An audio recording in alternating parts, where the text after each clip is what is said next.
So if you want to shoot like SGA, handle contact like Brunson, and thrive in the 5-on-5 situation, this video is for you. So this is Grill struggling with bump timing and mid-range finishing, and for today, we're going all in on it. We started with a quick warm-up, then push out dribbles into audio cue shots.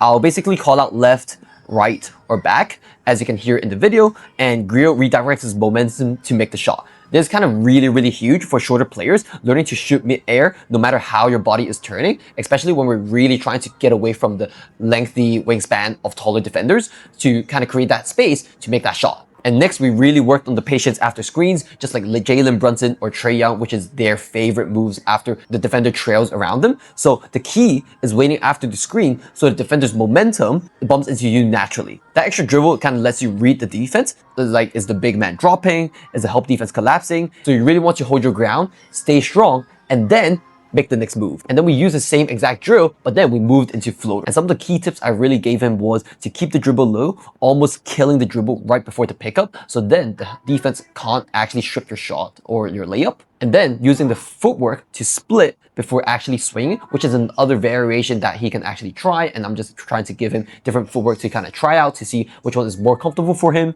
And then later, we added a low to high arm swing to draw contact in order to draw fouls. And then Grill told me that he's also struggling with the bump timing while he's in transition or on fast break. So we practiced this drill where we went from sideline to sideline, working on maintaining contact and initiating contact and trying to really lower the shoulder and lifting the defenders up slightly. So this was his issue before, where he always wanted to step away before he actually created contact, which made it very easy for the defender to really close off that space again and bumping him off his driving lane. But now, if we're able to maintain contact the entire time, him lowering his shoulder and then lifting him up, he's able to create contact much easier and able to create the separation that he needs on his finishing move. So timing is actually everything here. Sometimes you can be strong like a statue, really holding your ground and bumping him, but sometimes you can push forward at the right moment just to slip by him. You can sometimes play soft, or you can be strong just like water. And this is actually how SGA draws most of his fouls. Sometimes he stays so strong and you anticipating the bump and the contact,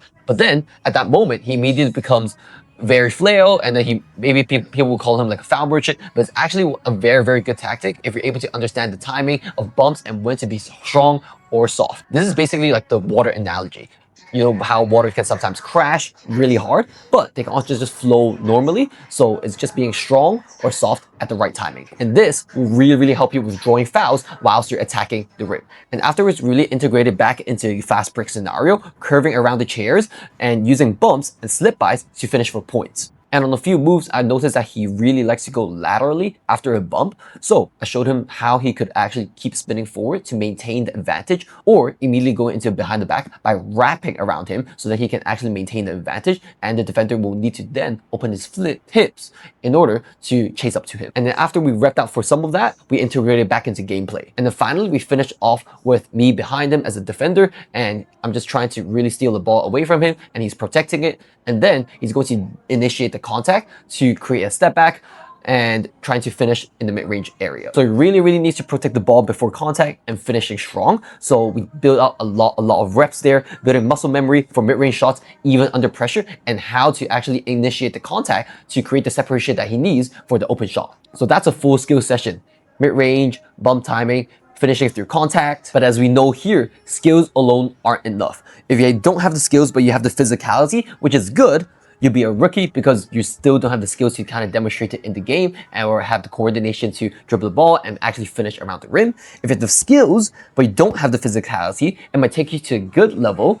But if you're really trying to play at the elite level, it's going to be very hard because of physicality is going to then enhance your skills even further. But if you have both the skills and the physicality, you're going to be freaking elite at your level. So if you want to become stronger, more explosive, and a defensive pest on the court, you can check out the free 3 program in the link in the group description below. Defense, strength, and plows, the ultimate blueprint to becoming a complete athlete.